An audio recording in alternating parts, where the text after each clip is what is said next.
Guys, bullet India जहां हर साल India में 60,000 से ज्यादा बाइक्स बेच देती है, वहीं हार्ले डेविडसन ने पिछले 10 सालों में सिर्फ 30,000 बाइक्स ही इंडिया में बेची। लेकिन ऐसा क्यों?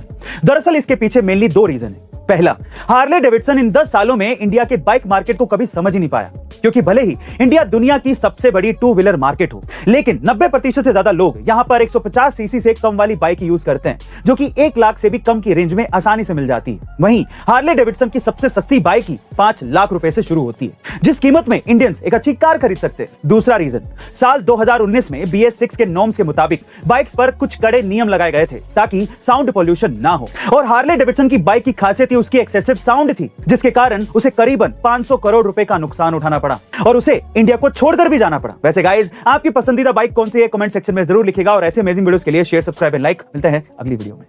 गाइस, अभी क्या आपने कभी ये नोटिस किया है कि मारुति की नई कारों में मारुति का नाम और उसका लोगो दोनों गायब है? लेकिन ऐसा क्यों? दरअसल इसकी कहानी शुरू होती है साल 1971 से, जब इंदिरा गांधी गवर्नमेंट ने आम लोगों के लिए सस्ती कारें बनाने के उद्देश्य से मारुति मोटर्स लिमिटेड की शुरुआत की थी। लेकिन अगले 10 सालों तक मारुति मोटर्स में कोई भी डेवलपमेंट नहीं हुआ, और इसीलिए साल 1981 में इंडियन गवर्नमेंट ने जापान की सुजुकी मोटर्स के साथ हाथ मिला लिया।